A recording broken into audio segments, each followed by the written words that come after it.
Hello, आलोक cam में आपका हार्दिक स्वागत है। आज हम लोग चर्चा करने वाले हैं नाउन यानी पार्ट ऑफ स्पीच, संज्ञा। नाउन किसे कहते हैं? संज्ञा। पार्ट ऑफ स्पीच के बारे में जानेंगे, जैसे कि काइंड्स ऑफ नाउन, संज्ञा के भेद।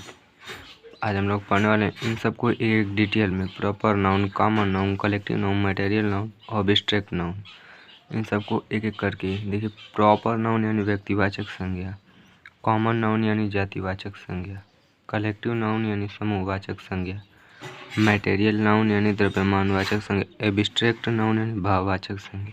इन सबको चलिए एक एक डिटेल करके समझते हैं।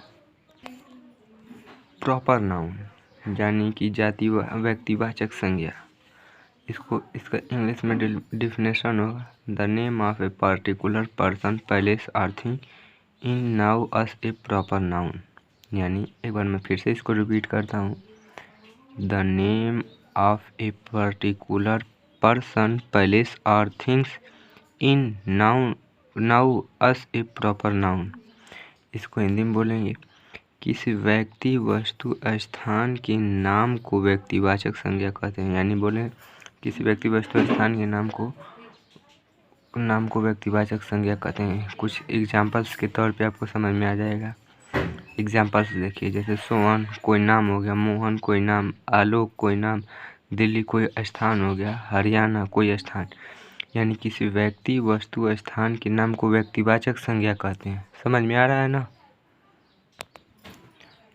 कॉमन नाउन, जातिवाचक संज्ञा, the name of a non specific person, place और things is called common noun. जो किसी विशेष व्यक्ति, स्थान नहीं बल्कि उसकी पूरी जाति का बोध हो। यानी कि कॉमन नाउन उसे कहते हैं जैसे जातिवाचक संज्ञा, जैसे पूरी जाति का बोध हो। जैसे एग्जाम्पल्स देख लीजिए, गर्ल्स यानी पूरी लड़कियां, स्कूल यानी पूरे स्कूल, एक जाति का एक टाइप से बोध रहा। हॉस्पिटल यानी जितने हॉस्पिटल, सभी हॉस्पिटल इसमें आ जाएंगे। बॉय यानी सारे लड़के, सिटी यानी हर एक सिटी। इस पे बात हो रही है, यहाँ पे ध्यान से भी देखिए। जो किसी विशेष व्यक्ति, स्थान नहीं बल्कि उसकी पूरी जाति के बारे में बताया जाए। तो चलिए अब कलेक्टिव नाउन को देखते हैं। कलेक्टिव नाउन, समूहवाचक संज्ञा।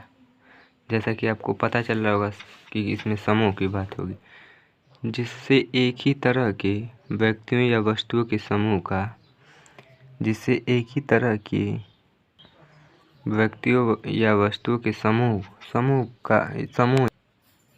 झुंड का बोध हो, उसे क्या कहते हैं? कॉमन नाउन,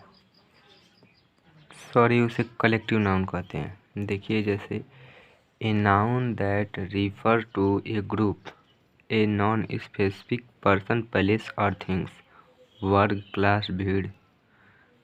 गुच्छा, जैसे चाबी का गुच्छा होता है ना, उसी टाइप से समिति, जैसे चाबी का गुच्छा। किसी भी चीज़ के झुंड के बारे में बात करें तो उसे बोलते हैं कलेक्टिव नाउन यानी कि समूहवाचक संज्ञा।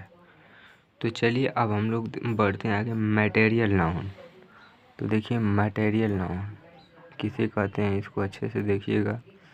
मटेरियल नाउन, द्रव्यवाचक संज्ञा, जिन वस्तुओं को मापा या तौला जाता है, यह एक एक करके गिना जा नहीं सकते, उसे हम लोग मटेरियल नाउन यानी कि द्रव्यवाचक संज्ञा कहते हैं। गिना जा सके तो देखिए, ऑयल, गोल्ड हो गया। अब तेल लेने जाएंगे तो एक एक करके तो गिनेंगे नहीं। जैसे कि आप दाल देख लीजिए, दाल होती है किसी भी चीज़ की दाल, अब उसको कहेंगे थोड़ा भैया 5 दाल दे दी, ऐसा नहीं ना हो सकता। आप बोलेंगे 100 ग्राम दे दीजिए, 200 ग्राम, 1 किलो, 2.5 किलो, 5 किलो, जितना भी आपको चाहिए उतना बोलेंगे। आप ये थोड़ी ना कहेंगे कि मुझे 10 दाल दे दीजिए, ऐसे नहीं हो सकता। तो ये सब किस में आता है? मटेरियल नाउन, द्रव्यवाचक संज्ञा में।